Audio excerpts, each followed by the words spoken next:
ये भारत में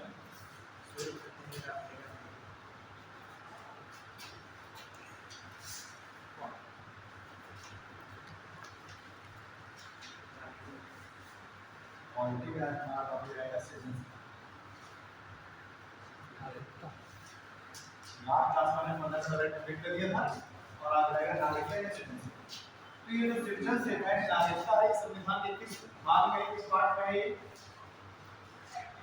इसमें नो ये है पार्ट सेकंड। सिटीजनशिप संविधान के पार्ट सेकंड में है और किस आर्टिकल में है तो आर्टिकल 5 से लेकर के आर्टिकल 11 तक। ठीक है संविधान के भाग 2 के आर्टिकल 5 से स्टार्ट होता है और आर्टिकल 11 तक में सिटीजनशिप से संबंधित सारे प्रावधान हैं यानी कि नागरिकता मिलने से संबंधित नियम कैसे नागरिकता मिलेगी। ठीक है कैसे नागरिकता किसी की समाप्त की जा सकती है कैसे छीनी जा सकती है ना ये सारा प्रावधान मिलने से संबंधित और खत्म होने से संबंधित ये पूरा प्रावधान है संविधान के भाग 2 में आर्टिकल 5 से लेकर के आर्टिकल 11। ठीक है तो 5 6 7 8 ठीक है ये 4 आर्टिकल में नागरिकता कैसे मिलेगी ये बताया गया है और 9 10 11 इसमें बताया गया नागरिकता कैसे समाप्त। ठीक है जिनमें जो आर्टिकल 11 है उसमें भी बताया गया कि कैसे तरीके से किसी व्यक्ति की नागरिकता को समाप्त कर दिया जाएगा छीन लिया जाएगा। ठीक है तो इसमें अगर हम देखें कि ये जो है किस देश के संविधान से लिया गया है जैसे सोर्स ऑफ कॉन्स्टिट्यूशन का मैंने नहीं पाया है ये सोर्स ऑफ कॉन्स्टिट्यूशन अगर अभी तो सोर्स ऑफ कॉन्स्टिट्यूशन की संविधान के स्रोत मैंने ऑलरेडी आपको बताया था कि बी.एन. राव ने 60 देशों के संविधानों का अध्ययन किया था और उन 60 देशों के संविधानों का अध्ययन करके उन्होंने एक प्रारूप तैयार किया यानी कि 60 देशों में संविधानों से कुछ ना कुछ चीजें ली गई जो उन्हें पसंद आई तो उसमें से जो सिटीजनशिप है ये किस देश के संविधान से लिया गया है तो ये लिया गया है यूके से।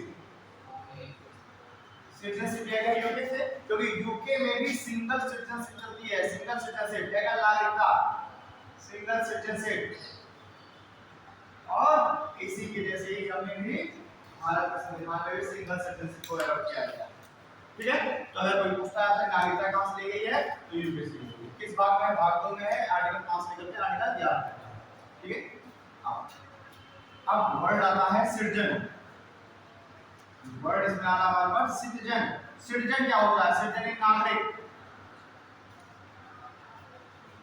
सिटीजन क्या है किसे हम कहेंगे सिटीजन नागरिक कौन कहलाएगा नागरिक कहलाएगा किसी देश का वह नागरिक जो उस देश का पासपोर्ट धारण करता हो जो पासपोर्ट होता है वो आपकी नागरिकता का एक तरीके से अगर आप दूसरे देश में आते हैं तो आपकी आइडेंटिटी किससे पता चलती है जो आपका पासपोर्ट है उससे तो कोई व्यक्ति जिस देश का पासपोर्ट धारण करता हो उसे उस देश का नागरिक माना जाएगा।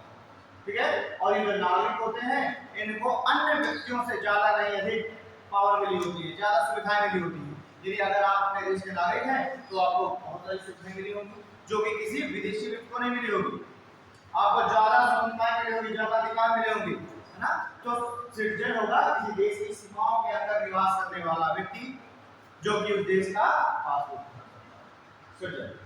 ठीक है कुछ मैंने आपको फंडामेंटल राइट बताए थे कि कुछ मौलिक अधिकार ऐसे हैं जो कि सिर्फ सिटीजन को ही प्राप्त होते हैं स्वीडन नागरिकों को ही प्राप्त होते हैं और कौन से मौलिक अधिकार मैंने बताया था आपको जैसे आर्टिकल 16 का 19 का 29 और 30 15 16 15 में जाति धर्म लिंग वंश स्थान के आधार पर भेदभाव नहीं करेगा है ना राज्य भेदभाव नहीं करेगा हर व्यक्ति को सार्वजनिक स्कूलों में जाने से किसी भी व्यक्ति को नहीं रोका जाएगा। आर्टिकल 16 लोक नियोजन के अवसर पर भेदभाव नहीं किया जाएगा सभी को नौकरियां प्राप्त करने का लोक नियोजन प्राप्त करने का समान अधिकार है।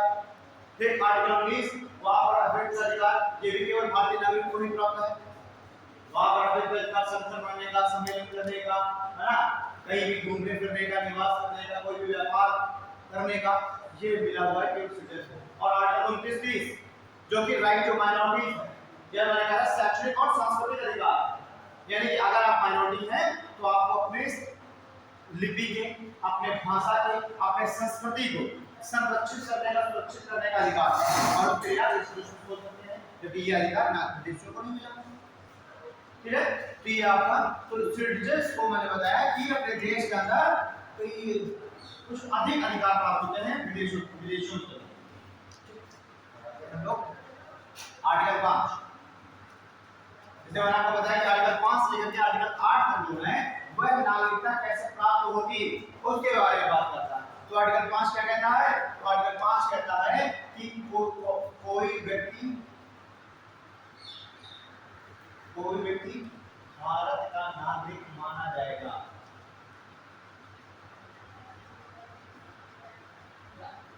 कोई व्यक्ति भारत का नागरिक माना जाएगा। मतलब कहने की बात यह है कि क्या कंडीशंस हैं कि कोई व्यक्ति भारत का नागरिक कहलाएगा, सिटीजन कहलाएगा। मतलब नागरिकता कैसे प्राप्त हो जाएगी? 14 से। तो इसमें बताया गया कि अगर कोई व्यक्ति संविधान लागू होने के समय 26 नवंबर 1949 को, मतलब कि हमारे संविधान निर्माता ने संविधान बनाया, तो जिस समय संविधान बना था उस समय कौन भारत का नागरिक होगा? ये है आर्टिकल 5। जिस समय संविधान बन रहा है इस समय हम उसको माने कि भारत का नागरिक है। तो ये बताया कि कोई व्यक्ति भारत का नागरिक माना जाएगा। पहला पॉइंट, यदि 26 नवंबर 1949 को भारत का नागरिक है, ठीक है, जिन संविधान लागू हुआ। या फिर दूसरी कंडीशन, एक तो 26 नवंबर 1949 को नागरिक हो भारत का, तो भी वो भारत का नागरिक कहलाएगा संविधान लागू होने के बाद। दूसरा पॉइंट ये है कि अगर किसी व्यक्ति के माता पिता या दादा दादी में से कोई एक भारत का नागरिक हो, माता पिता या दादा दादी में से कोई भी एक, या तो दोनों में तो कोई भी एक अगर भारत का नागरिक है तो उसको भी भारत का नागरिक मान लिया जाएगा। ठीक है। और तीसरा पॉइंट कि जिस समय यह प्रावधान लागू हो रहा, जिस समय प्रावधान लागू हुआ उसके कम से कम 5 साल पहले से भारत में रहना। एक तो 26 नवंबर 1949 को भारत का नागरिक ग्रहण करती हो तो भारत का नागरिक, माता पिता अगर भारत के नागरिक हो तो वंश का नाम भारत का नागरिक हो गया। या फिर तीसरी कंडीशन कह रहा है कि जिस समय यह प्रावधान लागू हो रहा है, एक संविधान जिस समय लागू हो रहा है उसके कम से कम 5 वर्ष पहले से, 5 वर्ष पहले से भारत में निवास कर रहा, भारत में निवास कर रहा हो तो ऐसा व्यक्ति अगर भारत का नागरिक है। ठीक है। आर्टिकल 5 मैंने इसको लिख दिया ना, अरे इसे लिख लो। अब आर्टिकल 5 लिखे, देखो संविधान के लागू होते समय, संविधान के लागू होते समय निम्न व्यक्ति, संविधान के लागू होते समय निम्न व्यक्ति भारत के नागरिक माने जाएंगे। संविधान के लागू होते समय निम्न व्यक्ति भारत के नागरिक के रूप में जाने जाएंगे। पहला पॉइंट, संविधान के लागू होते समय निम्न व्यक्ति भारत के नागरिक के रूप में जाने जाएंगे। पहला पॉइंट, ऐसा कोई भी व्यक्ति जिसका जन्म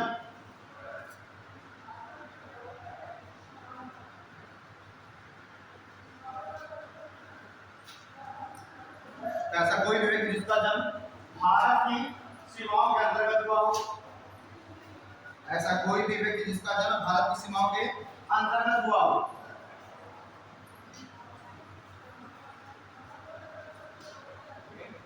सेकंड पॉइंट लिखे, ऐसा व्यक्ति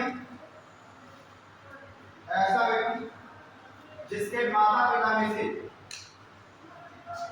ऐसा व्यक्ति जिसके माता पिता में से किसी एक का जन्म,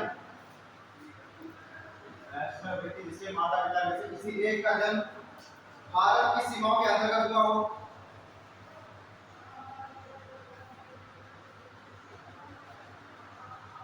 ऐसा व्यक्ति जिसके माता पिता में से किसी एक का जन्म भारत की सीमाओं के अंतर्गत हुआ हो। और तीसरा पॉइंट है, ऐसा व्यक्ति जो प्रावधान लागू होने के, ऐसा व्यक्ति जो प्रावधान लागू होने के 5 वर्ष पूर्व से, ऐसा व्यक्ति जो प्रावधान लागू होने के 5 वर्ष पूर्व से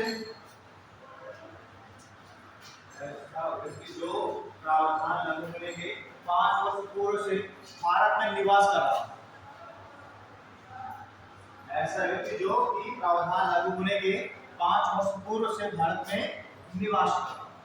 ठीक है, तो ये आपका हो गया आर्टिकल 5।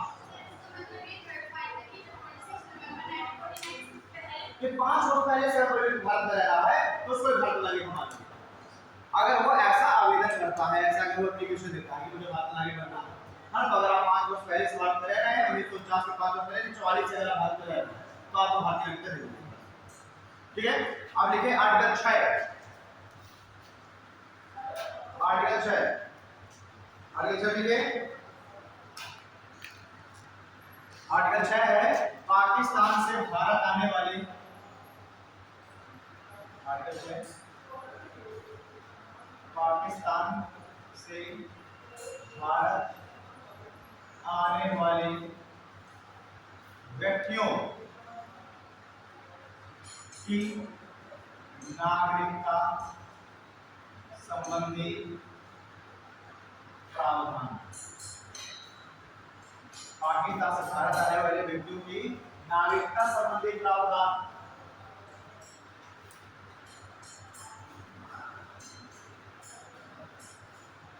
ठीक है, देखिए यदि ऐसे व्यक्ति के, यदि ऐसे व्यक्ति के यदि ऐसे व्यक्ति के माता पिता, यदि ऐसे व्यक्ति के माता पिता या दादा दादी, यदि ऐसे व्यक्ति के माता पिता या दादा दादी में से, दादा दादी में से किसी एक का जन्म,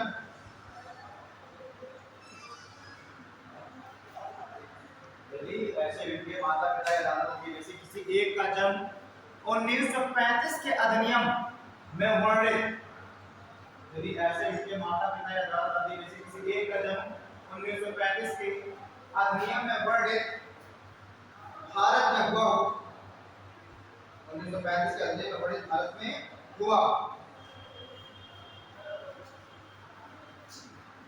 ठीक है, तो यदि किसी व्यक्ति के माता पिता या दादा दादी में से किसी एक का जन्म 1935 के अधिनियम में जो भारत का सीमाओं का वर्णन हुआ है, 1935 का नियम है ना, तो उसके में वर्णित जो भारत की सीमा है उसके अंतर्गत हुआ है, तो उसको भी भारत का नागरिक मान लिया जाएगा। ठीक है, 7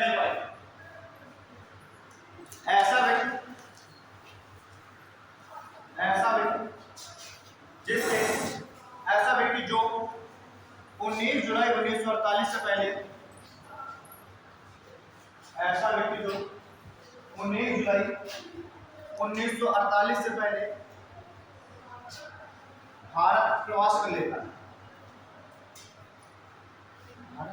भारत प्रवास भारत आया था, मैंने क्या कहा कि जैसे कि ऐसे कौन से व्यक्ति हैं जो कि पाकिस्तानी है और वो जिस समय बंटवारा हुआ तो वो अगर भारत आ रहा है तो ऐसे किन व्यक्तियों को भारतीय नागरिकता मिल जाएगी। तो अगर कोई व्यक्ति 19 जुलाई 1948 से पहले पाकिस्तान से भारत आ जा रहा है तो उसको भी भारतीय नागरिकता दे देंगे। ठीक है, तो इसके लिए प्रावधान है ना आर्टिकल 7 में। ठीक है, तो ऐसा व्यक्ति जो कि 19 जुलाई 1948 से पहले पाकिस्तान से भारत आ जाता है तो उसे भारत का नागरिक माना जाता है। ठीक है,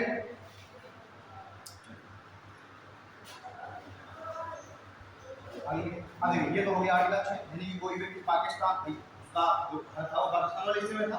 अब जब वो रिट्रीव टाइम जब पूछी गई तो अब वो तो था पाकिस्तान वाले हिस्से में, अब उसको भारत की नागरिकता लेने के लिए भारत वाले हिस्से में शिफ्ट होना है, तो वो अगर 19 जुलाई 1948 से पहले वो भारत आ जा रहा है तो बिना किसी फॉर्मेलिटी के हम क्या करेंगे, उसको भारत की नागरिकता दे देंगे। ठीक है, नेक्स्ट पॉइंट लिखिए इसी में, यदि कोई व्यक्ति 19 जुलाई 1948 के बाद, यदि कोई व्यक्ति 19 जुलाई 1948 के बाद और 19 जुलाई 1948 के बाद और संविधान लागू होने से पूर्व, यदि कोई व्यक्ति 19 जुलाई 1948 के बाद और संविधान लागू होने से पूर्व भारत आ जाता है तो उसे कोई व्यक्ति 19 जुलाई 1947 के बाद और संविधान लागू होने से पूर्व भारत आ जाता है तो उसे कुछ निश्चित प्रक्रिया के बाद,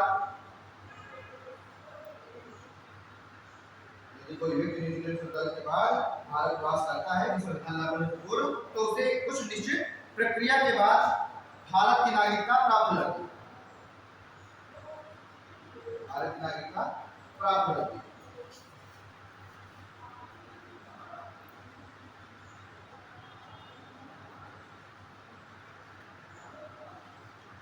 आप देखिए आर्टिकल 6, ये तो देखिए आर्टिकल 6 तो बड़ा इजी है। क्यों? क्योंकि भाई जब बंटवारा हुआ उस समय आप अगर आप पाकिस्तान वाले हिस्से में थे तो आपकी तो कोई गलती है नहीं। अब आप भारत आना चाह रहे हैं तो मूव वेल 19 जुलाई 1948 से पहले भारत आ जाइए, कोई दिक्कत नहीं है। लेकिन मान लीजिए 15 अगस्त 1948 के बाद, सॉरी 1947, 15 अगस्त 1947 के बाद जब बंटवारा हुआ उसके बाद आप कह रहे हैं कि नहीं मेरा भारत का मन नहीं लगे, मैं जाऊंगा पाकिस्तान, और आप भारत छोड़ के कहां चले गए? पाकिस्तान चले गए, और आप वहां 2 महीने लगे, फिर आपको लगने लगा कि यार भारत भी अच्छा है, वापस भारत चलते हैं, तो अब आपको इतना इसलिए नहीं मिलेगा। क्या आप सोचे कि मुझे वैसे ही व्यक्ति के तरीके नागरिकता मिल जाए जैसे 19 जुलाई 1948 को जो व्यक्ति आया है? वैसे भाई दोनों में अंतर है ना। अब मान लो तुम्हारा घर भारत के उस हिस्से में था ना, मान लीजिए आप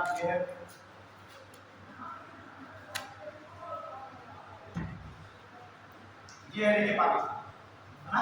अब ये तो अखंड भारत था, रेड क्लिप नहीं खींची, आपका घर था यहाँ, ठीक है, इसका घर है यहाँ। अब तुम जो है जब बंटवारा हो गया 15 अगस्त 1947 के बाद, आपको लग रहा है कि मुझे यहाँ पे मैं भारत जाऊंगा, तो आप अपना सामान बटोरेंगे, तुम करेंगे, प्लानिंग करेंगे, तैयारी करेंगे, तो आपको समय कितना दिया गया? 19 जुलाई 1948 तक का, 19 जुलाई 1948 तक का समय मिला। इसको कि भाई अगर तुमको आना है तो क्रॉस करके यहाँ आ जाओ, कोई दिक्कत नहीं, आ जाओ, मोस्ट वेलकम। तुम एक्स उठा और एक्स जो है 19 जुलाई 1948 तक यहाँ पे आ गया, कोई दिक्कत नहीं, कोई फॉर्मेलिटी नहीं। लेकिन अगर 19 जुलाई 1948 की डेट निकल गई और वो संविधान लागू होने तक अगर उसने विचार के लेके जाना है तो वो आएगा, यहाँ से छोटी आ सकता है, बस यहाँ पर जब वो एंट्री करेगा इस जगह पर उसको एक रजिस्ट्रेशन फॉर्म भरना पड़ेगा, 6 महीने का वेट करना पड़ेगा, और 6 महीने के बाद उसको भारत की नागरिकता दे देंगे। ठीक है, कोई दिक्कत इसमें भी नहीं है। लेकिन अब ये व्यक्ति है वाई, अब घोषणा होगी कि भैया 15 अगस्त 1948 को, सॉरी 1947 को भारत का बंटवारा हो गया। अब ये वाई जो है ये कहने लगा कि नहीं मैं तो पाकिस्तान में रहूंगा, मेरा देश बढ़िया मजा आएगी, कि ये उठा 15 अगस्त 1947 के बाद और ये यहाँ चला गया।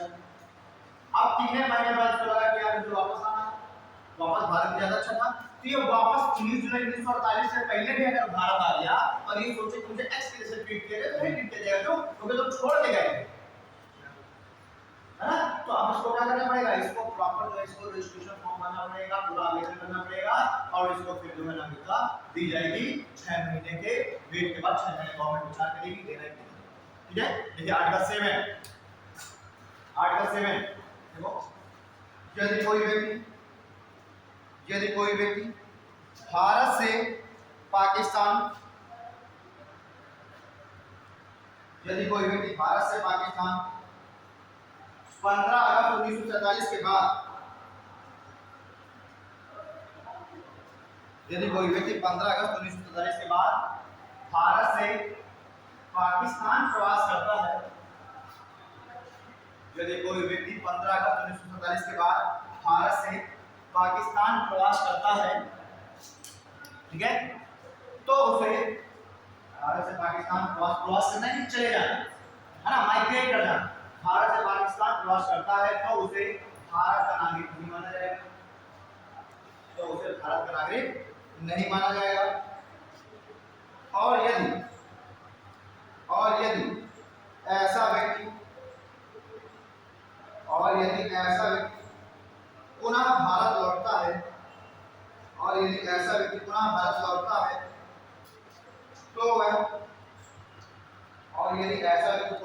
लौटता है, तो वह निश्चित प्रक्रिया का पालन करते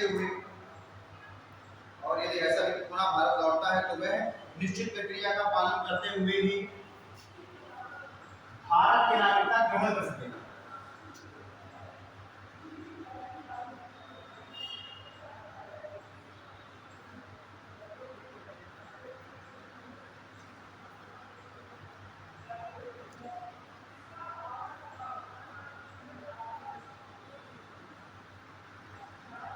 ठीक है, ठीक है।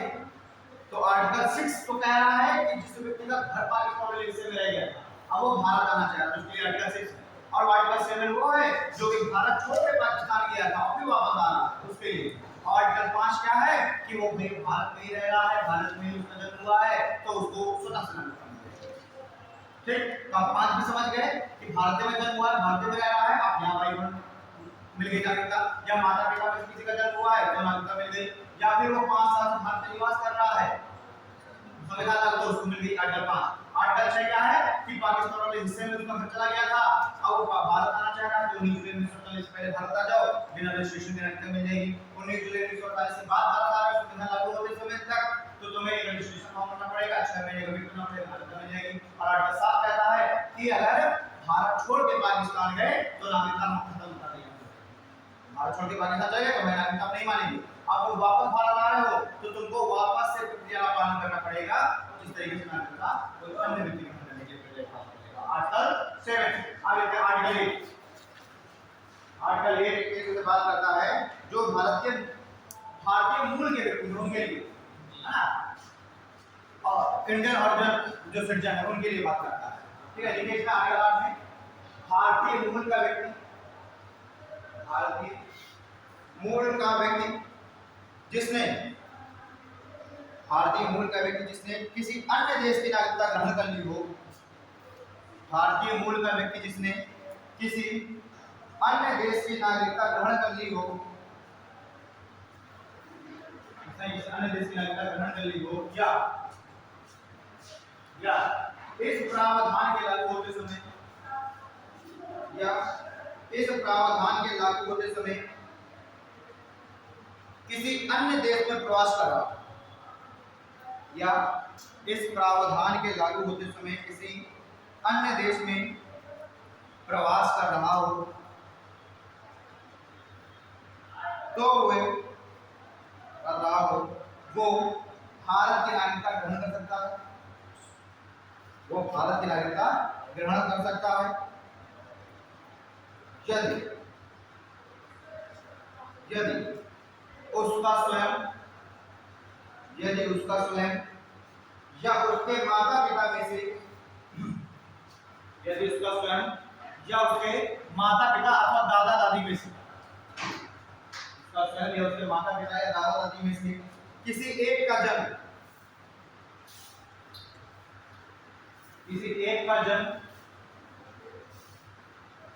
1935 के अधिनियम में पढ़े भारत में हुआ, यदि उसका स्वयं या उसके माता पिता या दादा दादी में से किसी एक का जन्म 1935 के अधिनियम में वर्णे भारत में हुआ हो और उसने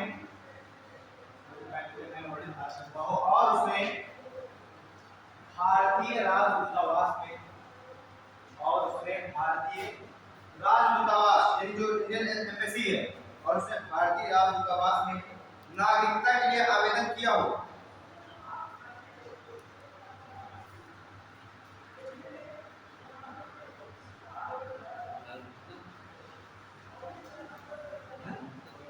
और उसने यदि नागरिकता के लिए भारतीय दूतावास में आवेदन किया।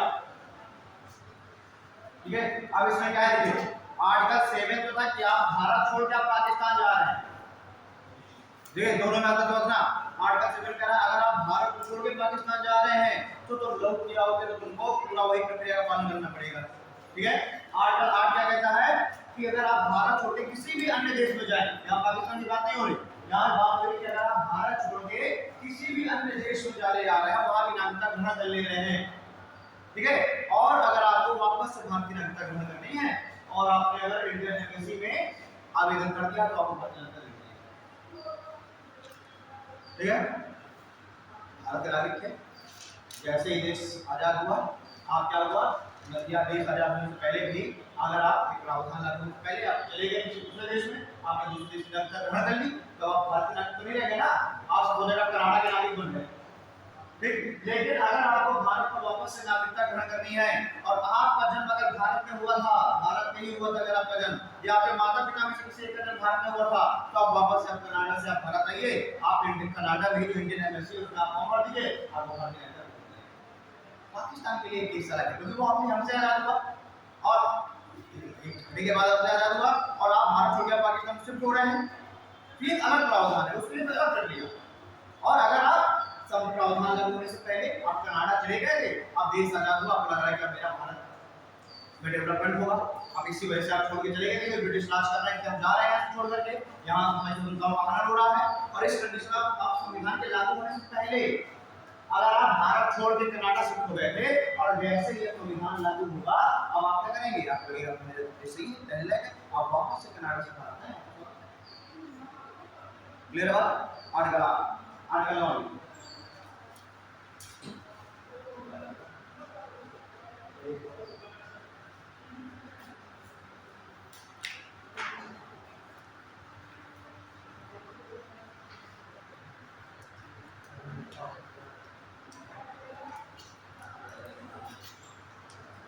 आर्टिकल 9 आर्टिकल 9 जो है एकल नागरिकता को बताता है, सिंगल सिटीजनशिप। जैसे अगर किसी व्यक्ति कोई अगर भारत का नागरिक है, उसने अगर स्वेच्छा से किसी अन्य देश की नागरिकता ग्रहण कर ली तो उसकी भारत की नागरिकता स्वतः ही समाप्त है।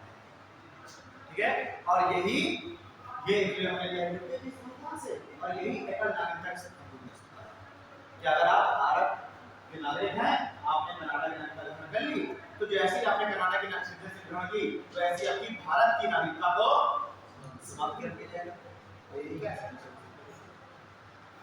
यदि कोई भारतीय व्यक्ति यदि कोई भारतीय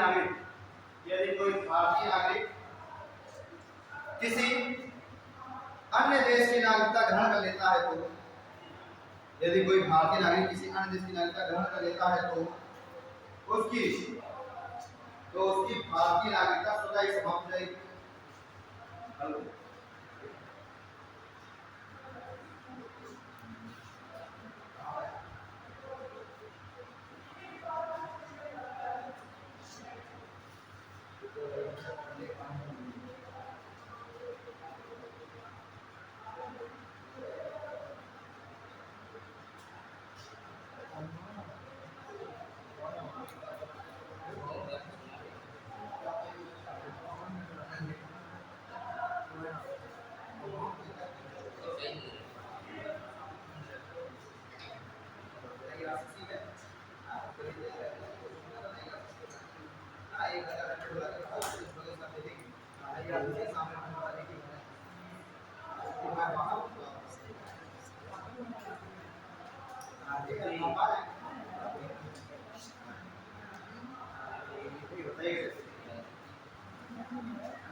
यदि कोई भारतीय नागरिक किसी अन्य देश की नागरिकता ग्रहण कर लेता है तो उसकी भारतीय नागरिकता स्वतः ही समाप्त हो जाएगी।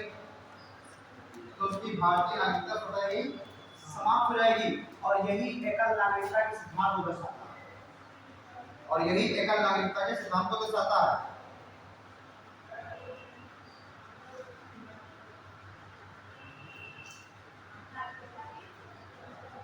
और यही एकल नागरिकता के सिद्धांत को दर्शाता है।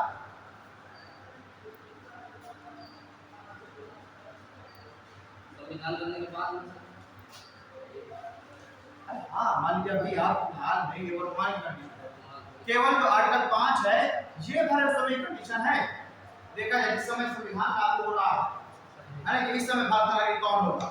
ठीक है, फिर आर्टिकल 6 में बताया गया है कि अगर जो है पाकिस्तान से कोई भारत आ रहा है उस समय संविधान लागू हुआ है उसी समय आर्टिकल 6, आर्टिकल 7 दिखा रहा है कि उस समय कोई छोड़ के चला जा रहा है।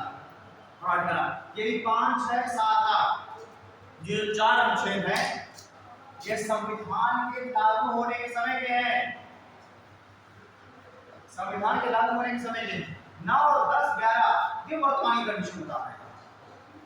वर्तमान की यानी कि इस समय अगर हम वर्तमान में देखें तो क्या 5, 6, 7, 8 की कोई प्रासंगिकता है?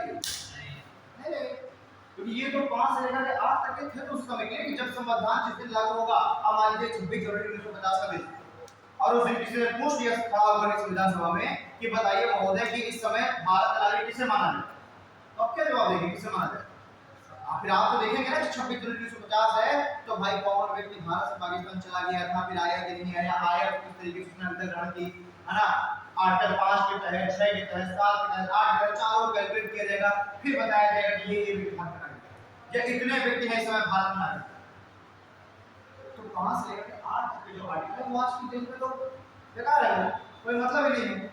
ठीक है, आर्टिकल 9 अभी भी लागू है, अभी भी अगर कोई व्यक्ति किसी अन्य देश के नाम पर लड़का ले रहा है तो उसकी भारतीय नागरिकता ही समाप्त हो जाएगी। ठीक है, आर्टिकल 10 भी वर्तमान के लिए ही है, वर्तमान कंडीशन दिखा रहा है आर्टिकल 10 भी। तो सामने पहले बोलेंगे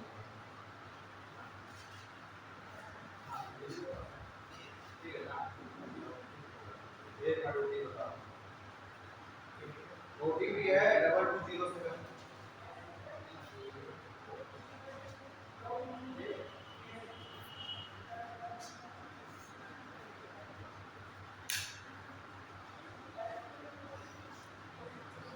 ठीक है, अब आता है आर्टिकल 10। आर्टिकल 10 लिखिए, इस भाग के अधीन घोषित नागरिक, इस भाग के अधीन घोषित नागरिक अपनी नागरिकता बनाए रखने के लिए, इस भाग के अधीन घोषित नागरिक अपनी नागरिकता बनाए रखने के लिए संसद द्वारा, बनाए रखने के लिए संसद द्वारा बनाए गए कानून के अधीन रहेंगे। इस भाग के अधीन घोषित नागरिक अपनी नागरिकता बनाए रखने के लिए संसद द्वारा घोषित या संसद द्वारा बनाए गए कानून के अधीन रहेंगे। घोषित नागरिक अपनी नागरिकता बनाए रखने के लिए संसद द्वारा बनाए गए कानून के अधीन रहेंगे।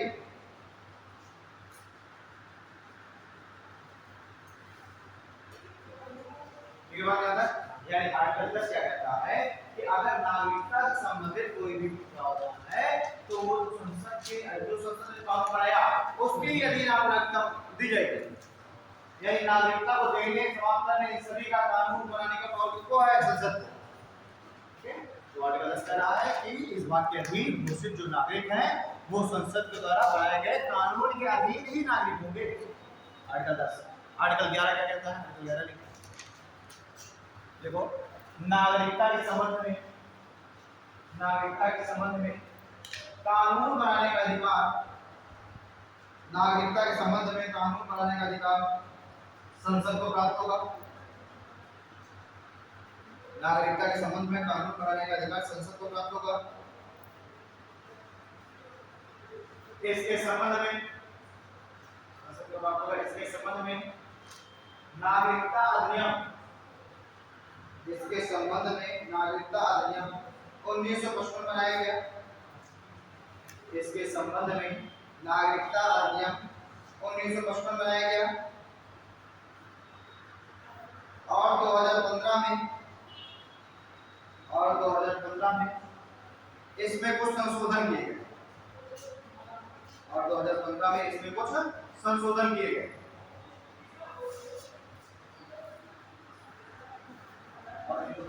संशोधन किए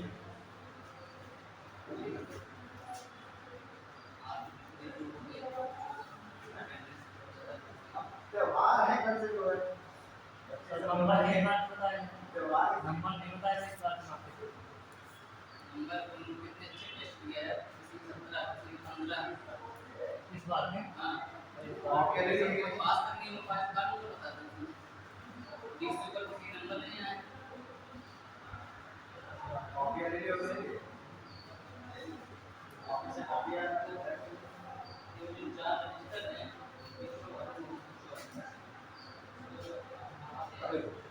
प्रेजेंट टाइम पे अगर हम देखें तो जो आर्टिकल 11 वही सबसे इंपॉर्टेंट है। ठीक है, 5 से लेकर 8 तक की जो प्रोसीजर है 9 और 10 जो है वो तो क्या है, वो बता रहे हैं किस तरीके से। आर्टिकल 9 क्या बता रहा है कि अगर आप किसी दूसरे स्ट्रक्चर रखी तो आर्टिकल 10 क्या बता रहा है कि संसद के द्वारा बनाए गए कानून के अधीन ही आपको नागरिकता मिलेगी। ठीक है,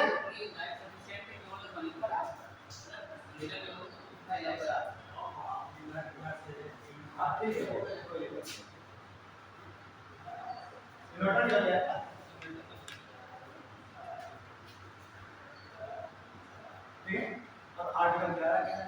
कह रहा है कि नागरिकता के संबंध में कानून बनाने का अधिकार किसे है? सिर्फ संसद को है।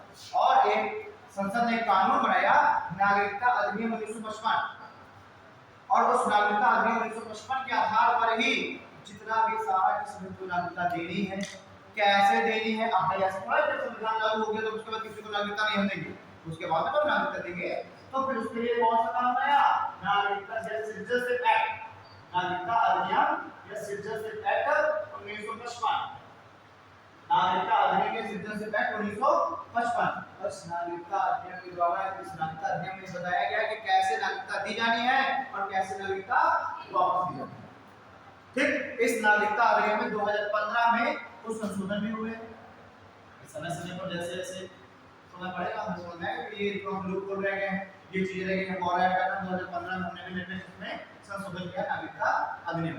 ठीक, अब देखिए इस नागरिकता अधिनियम में सबसे पहले तो ये बताया जाएगा हमारे साथ में कि नागरिकता किस प्रकार से दी जाएगी या नागरिकता दिए जाने के प्रावधान बताया गया।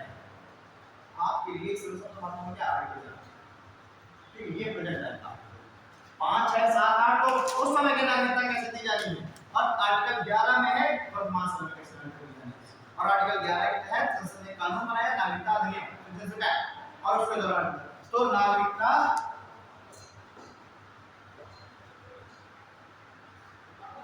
प्राप्त करने के संबंध में प्रावधान, नागरिकता दिए जाने के संबंध में प्रावधान ना, कैसे कैसे नागरिकता दी जाएगी।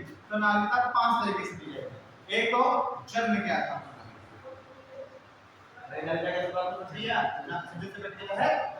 जन्म के, दूसरा वंश के आधार पर नागरिकता, तीसरा है पंजीकरण रजिस्ट्रेशन के आधार पर नागरिकता, चौथा है देशीकरण या प्रकटीकरण यानी बाय नेशनलाइजेशन, देशीकरण या प्रकटीकरण के आधार पर नागरिकता बाय नेशनलाइजेशन, और चौथा है अर्जन के द्वारा, अर्जन। ठीक है, अब इसको देखते हैं। जन्म के आधार पर नागरिकता मतलब अगर आपका जन्म भारत की सीमाओं के भीतर हुआ है तो आपको जन्म मिलेगा।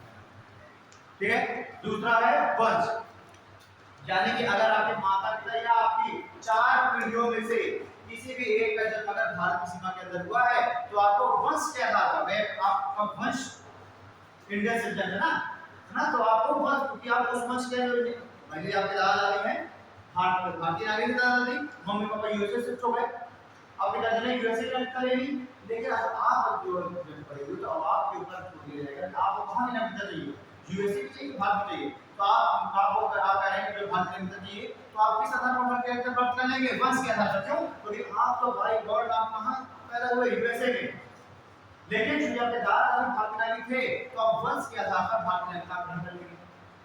ठीक है, तीसरा आता है पंजीकरण के आधार पर, पंजीकरण बाय रजिस्ट्रेशन, बाय रजिस्ट्रेशन में मान लीजिए आप भारत आए, आप प्रयोग करें, आपको भारत बड़ा अच्छा लगता है ना, अब आपको लग रहा है कि मैं भारत में निवास करता हूं, भारत में रह, तो अगर आप 14 साल से भारत में रह रहे हैं तो इन 14 सालों मतलब आप भारत में रहे, आपको भारत की नागरिकता लेनी है, तो फिर आपको क्या करना पड़ेगा? आपको 12 साल आपको भारत में रहना पड़ेगा, और अंतिम का जिस साल आपको रजिस्ट्रेशन के लिए अपील करना है उसके जस्ट 1 साल पहले पूरा 1 साल इसके बारे में डिटेल में। हां, तो आप फिर क्या हो जाएगा, ये हो जाएगा पंजीकरण का बनाएगा, यानी कि अगर आप इतना समय भारत में रुक लेते हैं, 12 साल का समय अगर भारत में रह लेते हैं, तो फिर आप पंजीकरण करने के लिए या नागरिकता प्राप्त करने के लिए एप्लीकेशन देंगे। ठीक है, उसके बाद आता है देशीकरण प्रकटीकरण के अंदर, अब आपको भारत की नागरिकता चाहिए, आप यूएसए के नागरिक, भारत की नागरिकता चाहिए, लेकिन अभी आपको हुआ 3 साल, तो अब नागरिकता कैसे ग्रहण करो? तो भारत की किसी महिला से कर ले विवाह,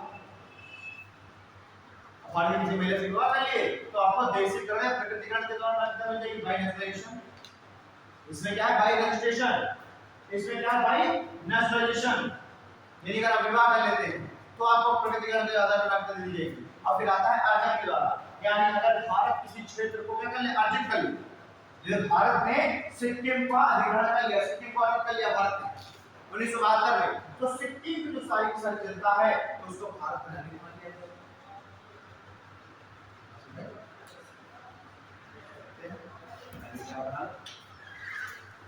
नागरिकता ग्रहण करने की स्थिति में प्राप्त।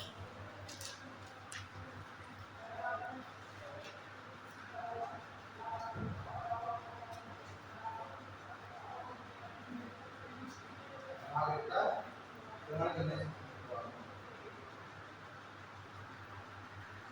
ब्रैकेट में लिखना नागरिकता अधिनियम 1955, नागरिकता अधिनियम 1955 की द्वारा। कितनी गंदी बच्चे हैं यार,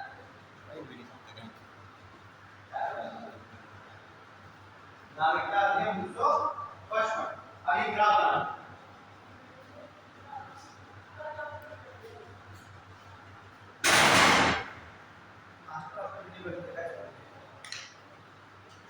नागरिकता अधिनियम 1955 और एक ग्राफ बना लीजिए। जन्म से, वंश के आधार पर, पंजीकरण के आधार पर, देशीकरण, प्रगतिकरण और अर्जित क्षेत्र।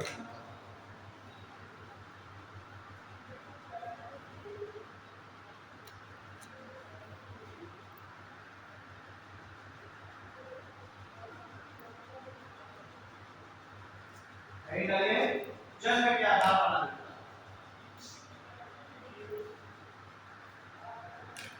जन्म के आधार पर नागरिकता। पहला पढ़ेंगे, यदि किसी व्यक्ति का जन्म के आधार पर, यदि किसी व्यक्ति का जन्म 26 जनवरी 1950 को, यदि किसी व्यक्ति का जन्म 26 जनवरी 1950 को या उसके बाद, यदि किसी व्यक्ति का जन्म 26 जनवरी 1950 को या उसके बाद भारत में हुआ, यदि किसी व्यक्ति का जन्म 26 जनवरी 1950 को या उसके बाद भारत में हुआ। देखो 26 जनवरी 1950 के पहले के कुछ 6-7-8 थे, है ना? आर्टिकल 5 में कह रहा था कि अगर संविधान लागू होने से पहले किसी व्यक्ति का जन्म हो जा रहा है तो वो 5-6-7-8 26 जनवरी 1950 के पहले के लिए थे। लेकिन अब चूंकि संविधान लागू हो गया तो उसके बाद अगर नागरिकता देंगे तो कैसे दिया जाएगा? तो नागरिकता अधिनियम 1955 दिया जाएगा। ठीक है, यदि किसी व्यक्ति का जन्म 26 जनवरी 1950 को या उसके बाद भारत में हुआ हो, दूसरा पॉइंट लिखिए, उसके जन्म के समय, उसके जन्म के समय यदि, उसके जन्म के समय यदि माता या पिता में से, उसके जन्म के समय यदि माता या पिता में से कोई एक, उसके जन्म के समय यदि माता या पिता में से कोई एक भारत का नागरिक हो, उसके जन्म के समय यदि माता या पिता में से कोई एक भारत का नागरिक हो, ठीक है, नोट डाल करके एक नंबर लीजिए, नोट डालने के लिए 2003 के संशोधन द्वारा, 2003 के संशोधन द्वारा इस प्रावधान में, 2003 के संशोधन के द्वारा इस प्रावधान में यह, इस प्रावधान में यह संशोधन किया गया कि, इस प्रावधान में संशोधन किया गया कि माता या पिता में से कोई एक भारत का नागरिक हो, माता या पिता में से कोई एक भारत का नागरिक हो और दूसरा अवैध प्रवासी ना हो, माता या पिता में से कोई एक तो भारत का नागरिक हो और दूसरा अवैध प्रवासी ना हो, और दूसरा अवैध प्रवासी ना हो।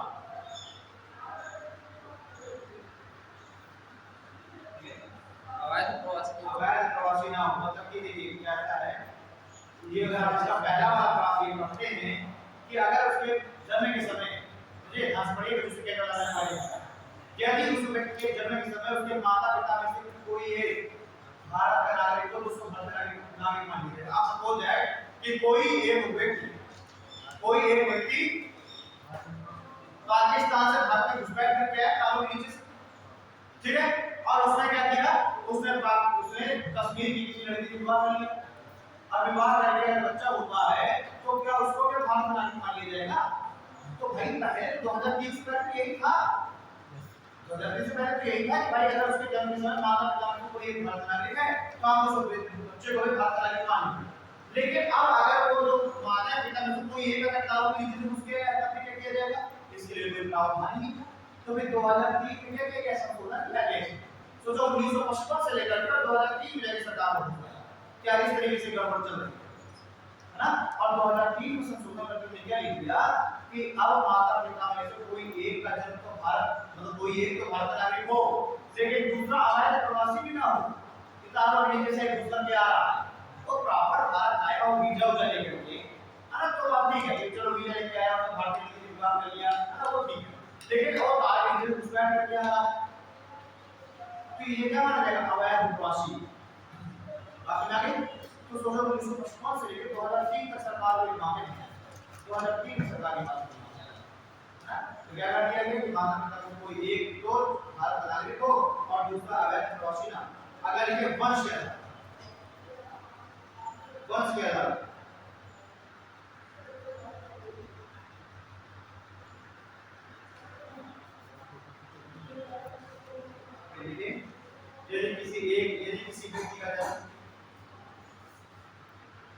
यदि किसी व्यक्ति का जन्म 26 जनवरी 1950 को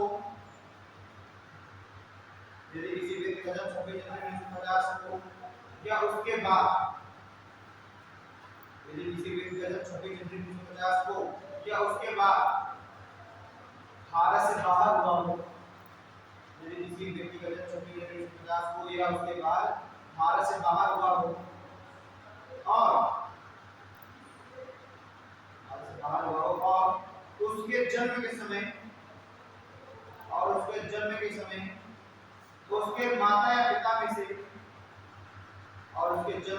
उसके माता या पिता में से किसी एक के पास और यदि उसके जन्म के समय उसके माता या पिता में से किसी एक के पास भारतीय नागरिकता हो तो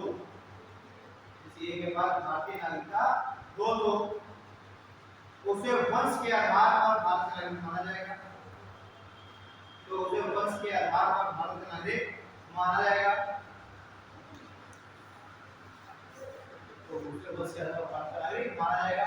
परंतु ऐसे जन्म के एक वर्ष के भीतर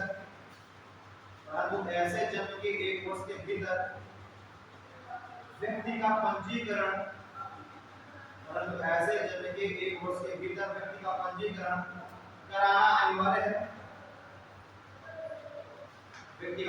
कराना अनिवार्य है। और यह पंजीकरण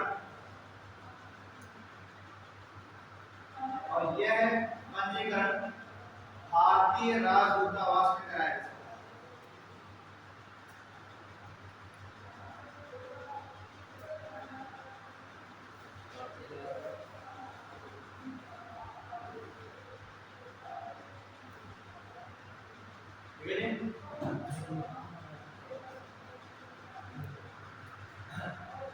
इसमें और पहले वाले में क्या था जन्म के आधार पर क्या करते जन्म जो मैंने पहला बताया जन्म के आधार पर नागरिक था और दूसरा बताया वंश के आधार पर नागरिक था। दोनों में क्या डिफरेंस बनेगा दोनों में डिफरेंस क्या रहेगा जन्म के आधार पर यदि देखिए सीधे बात जन्म के आधार पर बोल रहा है कि किसी व्यक्ति का जन्म अगर भारत के भीतर हुआ और उसके माता पिता में कोई एक भारत का नागरिक हो और दूसरा अवैध प्रवासी ना हो तो भारत का नागरिक माना जाएगा। दूसरे वाले में कह रहा है बस कहता था कि मान लीजिए किसी व्यक्ति का जन्म भारत की सीमा के बाहर हुआ। मान लीजिए सपोज दैट कि भारतीय कोई व्यक्ति है कोई कपल है वो घूमने के बाहर और वहां बाहर विदेश में किसी बच्चे का जन्म हो गया तो क्या उसको भारत का नागरिक माना जाएगा? माना जाएगा ना। क्यों? क्योंकि उसके माता पिता की सीमा के बाद भारतीय नागरिकता है। वैसा नहीं कि तुम्हें जो है तो तुम्हारा जब भारत में नहीं हुआ तो तुमको जो है भारतीय नागरिकता ना मिलेगी, ऐसा नहीं है। मान लीजिए वो कपल गया है घूमने की वजह से वहां पर बच्चे का जन्म हुआ है तो अब मान लीजिए वो गया तो 3 साल के लिए वहां पे नौकरी अपने केस को चल गया, मान लीजिए नौकरी के लिए गया कोई बात दोनों नौकरी कर रहे हैं दोनों गए वीडियो से लेकर अब वहीं पर बच्चे का जन्म हो गया तो अब उस बच्चे को भारत का नागरिक माना जाएगा। लेकिन उसके जन्म के 1 वर्ष के भीतर यूएसए में जो इंडियन एम्बेसी है वहां पर रजिस्ट्रेशन करना पड़ेगा, बताना पड़ेगा हमारे बच्चा है ना, वहां पर मतलब इंडियन एम्बेसी में इन्फॉर्म करना पता चले गए व्यक्ति लोग और लोगों को चांस होने वाला है 300 बच्चा है तो वो ठीक है ये कहां जा रहा है, ये तो समस्या हो रही है। तो इसलिए बच्चे के जन्म की 1 वर्ष के भीतर भीतर इंडियन एम्बेसी को सूचना देनी पड़ेगी। तो अब जब आपको बात करना तो आपको मिलेगी, ठीक है।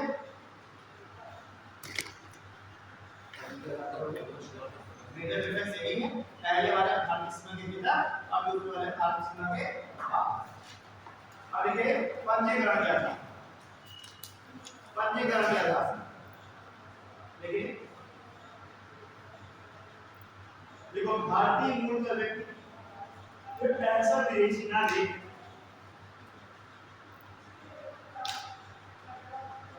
भारतीय मूल का व्यक्ति या ऐसा विदेशी नागरिक भारतीय मूल का व्यक्ति या ऐसा विदेशी नागरिक जिसने जिसने किसी भारतीय नागरिक से विवाह किया हो, भारतीय मूल का व्यक्ति चाहे वो भारतीय मूल का हो जो कि भारत था वो भारत का लेकिन उसने किसी अन्य देश की नागरिकता ग्रहण कर ली उसको हम भारतीय मूल का व्यक्ति कहेंगे।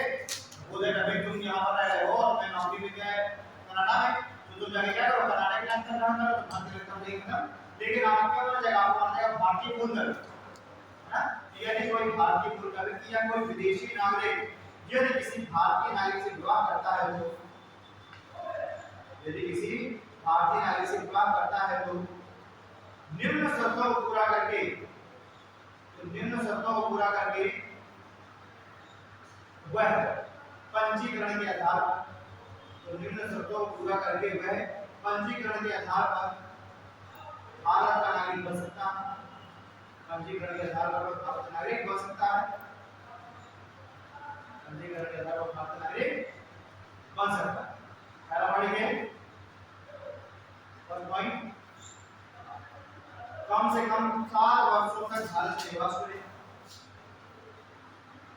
कम से कम 7 वर्षों तक वह भारत में निवास करे,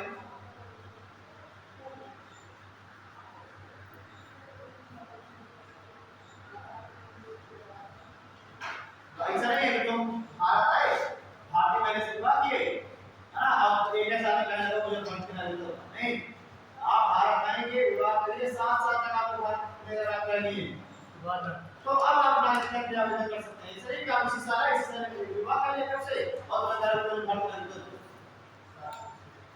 ऐसे ही नहीं आइए 7 साल भारत में निवास करिए, जब 7 साल भारत में निवास करेंगे तब आप नागरिकता के आवेदन करेंगे।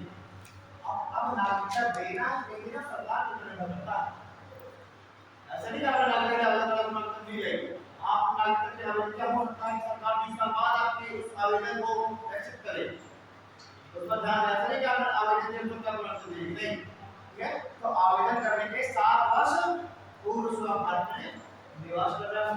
चलिए पढ़िए आवेदन करने का अंतिम 1 वर्ष, आवेदन करने से पूर्व का अंतिम 1 वर्ष लगातार भारत में निवास करें, आवेदन करने से पूर्व का अंतिम 1 वर्ष लगातार भारत में निवास करें।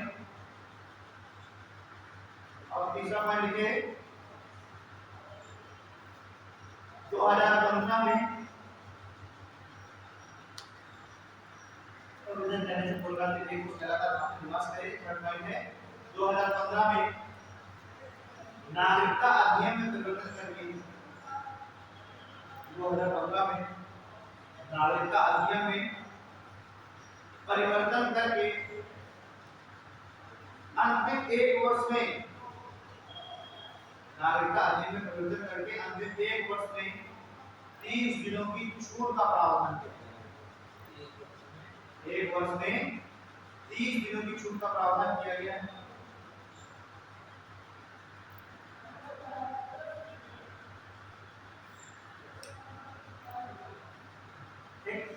दोनों में अंतर है, प्रगटीकरण के आधार पर मुझे अपना उत्तर मिल जाएगी, पंजीकरण से भी अंतर है। पंजीकरण के आधार पर जैसे देखिए आपने भारतीय व्यक्ति से विवाह कर लिया, विवाह करके आप 7 साल भारत में निवास कर रहे हैं तो आप आवेदन कर देंगे नागरिकता, ठीक है। लेकिन मान लीजिए आप इस साल 2022 अक्टूबर में अगर आप रजिस्ट्रेशन कर रहे हैं तो आपको अक्टूबर 2021 से लगातार पूरा 1 वर्ष भारत में निवास करता है। जबकि अन्य जो 6 साल हैं उसको ये माना जाता है कि अगर आप 182 दिन भारत में रहते हैं तो उसको 1 वर्ष माना जाता है। 1 वर्ष में मतलब ये नहीं कि आप 365 दिन भारत में रहते तो आप 7 साल लगातार आप 365 दिन रह नहीं। अगर आप 1 वर्ष में 182 दिन से अधिक अगर आप भारत में रह रहे हैं तो उसको 1 वर्ष लेकिन अंतिम का जो 1 वर्ष है वो तो आपको भारत में रहना है पूरा, ठीक है।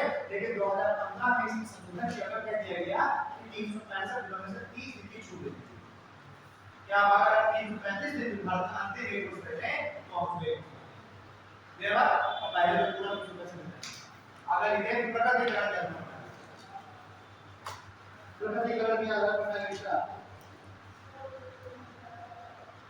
देखिए प्रकटीकरण के आधार पर यदि कोई विदेशी नागरिक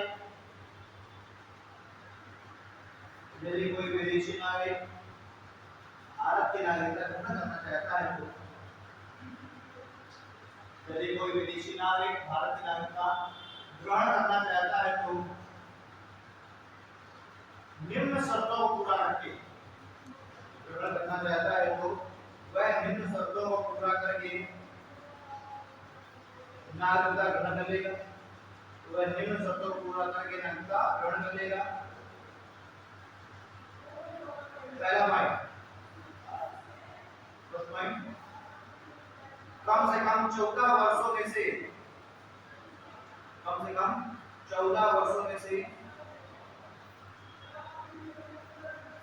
12 वर्ष कम से कम 14 वर्षों में से 12 वर्ष भारत में निवास करें।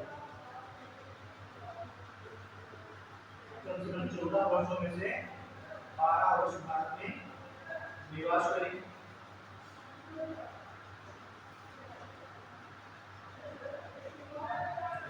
हमारी अगर किसी को प्रगतिकरण यानी बायोइंस्टॉलेशन का नागरिकता नहीं है तो वह 14 वर्ष भारत में रहा और 14 वर्षों में से 12 वर्ष भारत में रहा हो यानी कि 12 वर्ष ऐसे में तो 182 से ऊपर रहा अरे 2 वर्ष रहा हो तो है ना। लेकिन 14 में से 12 वर्ष ऐसे होने चाहिए जिसमें कम से कम 182 दिन भारत में रहा हो, ठीक है। सेकंड मान लीजिए आवेदन करने का अंतिम 1 वर्ष तो अवश्य रूप से रहना चाहिए। आवेदन करने का तो अंतिम 1 वर्ष अवश्य रूप से निवास करें। आवेदन करने पूर्व का अंतिम 1 वर्ष तो भारत में अवश्य रूप से निवास करें, ठीक है। थर्ड पॉइंट है ऐसे व्यक्ति को भारत के संविधान में आस्था रखने का ऐसे व्यक्ति को भारत के संविधान के प्रति आस्था रखने का लिखित प्रमाण ऐसे व्यक्ति को भारत के संविधान के प्रति आस्था रखने का लिखित प्रमाण प्रस्तुत करना होगा। लिखित प्रमाण प्रस्तुत करना होगा। अब चौथा पॉइंट लिखिए ऐसा व्यक्ति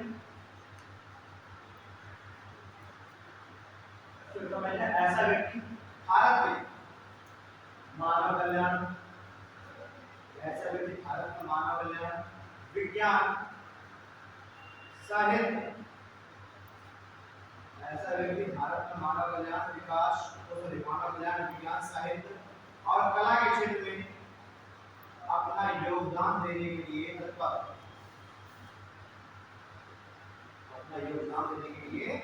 तत्पर हो।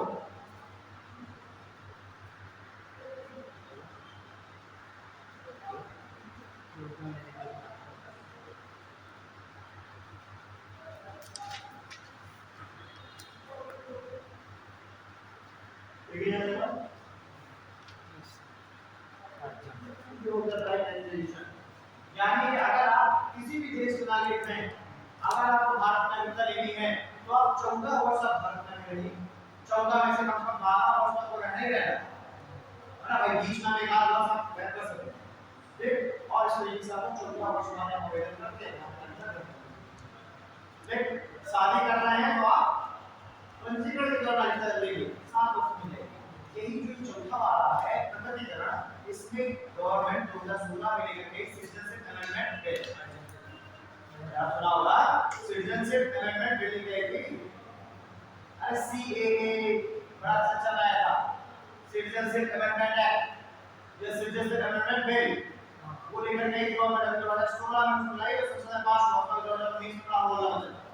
तो उसमें सरकार ने कहा कि ऐसा व्यक्ति जो कि बांग्लादेश, पाकिस्तान और अफगानिस्तान से अवैध प्रवास करके, घुसपैठ करके अगर भारत में आ रहा है, यानी बांग्लादेश, पाकिस्तान, अफगानिस्तान का ऐसा व्यक्ति जो हम अल्पसंख्यक में है, और ये बताओ कि उन 3 देशों में बांग्लादेश, अफगानिस्तान, पाकिस्तान मुस्लिम देश ना, यानी वहां मुस्लिम होगा मेजॉरिटी में, बाकी हिंदू, जैन, बौद्ध, सिख, पारसी और ईसाई, ये 6 हुए माइनॉरिटी में। तो गवर्नमेंट ने कहा 2016 में कि बांग्लादेश, अफगानिस्तान, पाकिस्तान से भारत आने वाला वह व्यक्ति जो कि हिंदू है, जैन है, बौद्ध है, ईसाई है, पारसी है और सिख, ये अगर भारत घुसपैठ करके आ रहा है तो हम उसे मात्र 6 वर्ष में ही नागरिकता देंगे। जब इसमें क्या करा है प्रकटीकरण में कि 14 वर्ष भारत में रहे तो हम नागरिकता देंगे, ये नागरिकता कब आवेदन कर सकता है, 14 वर्ष। लेकिन 2016 में गवर्नमेंट ने अमेंडमेंट में क्या कर दिया, संशोधन करके कि अगर इन 3 देशों से कोई नागरिक जो कि इच्छा कम्युनिटी है, उसकी छोड़ दी, अगर वह भारत का 6 साल की नागरिकता देंगे, मतलब भागी तरीके से आगे करना, तो जो है वो कहलाते हैं प्रवासी, प्रवासी। तो उसमें यही कहा जाता है, सरकार ने कहा कि ऐसे व्यक्तियों को जो वहाँ माइनॉरिटी है, क्योंकि मेजॉरिटी का अत्याचार कर रही है, तो इसलिए हम कुछ 6 साल नागरिकता देंगे। तो इससे बड़ा हो रहा है कि मुस्लिम सरकार कह रही है कि हम मुस्लिम को नागरिकता नहीं देंगे, तो सरकार कह रही है हम ऐसा नहीं कह रहे, जो वहाँ माइनॉरिटी है तो कोई दिक्कत नहीं है, उनको ऐसा नहीं कि हम नागरिकता नहीं दे रहे हैं, उनको नागरिकता देंगे। लेकिन जो कि प्रारूप पहले से चल रहा है, और पहले से क्या चल रहा है 14 साल, हम उनको वही जो पहले वाला था उसके उनको भी नागरिकता देंगे। लेकिन जो वहां पर माइनॉरिटी में है कम्युनिटी और हम 6 वर्ष दे दे रहे हैं, तो इसमें बड़ा होगा मतलब ये तो जो भेदभाव है और जो है उसको वो सरकार भारत से देना चाहिए, नागरिकता देना चाहिए, तमाम होगा मतलब आखिरकार बाद में वो भी मुझे वो अटैक नहीं कर पाया। अमेंडमेंट बिल है, वो विधेयक है, जितना अधिक बनेगा वो बिल को, ठीक है। तो ये पक्ष पार्टी ने कहा कि ये तो भेदभाव है ना, और ये है वो तमाम जो भी चीजें हैं, तो ये देख आप लिख लीजिए अर्जित क्षेत्रों के द्वारा नागरिकता, अर्जित क्षेत्र के आधार पर, अर्जित क्षेत्र के आधार पर नागरिकता,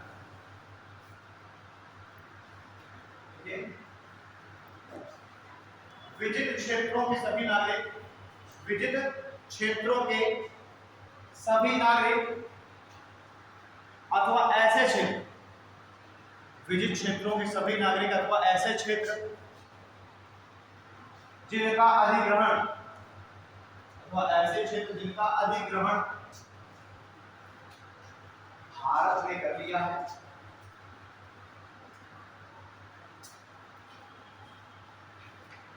जिनका अधिग्रहण भारत ने कर लिया है, उसके सभी नागरिकों को, जिनका अधिग्रहण भारत ने कर लिया है उसके सभी नागरिकों को स्वतः ही भारत की नागरिकता ग्रहण हो जाएगी, उसके सभी नागरिकों को स्वतः ही भारत की नागरिकता प्राप्त हो जाएगी।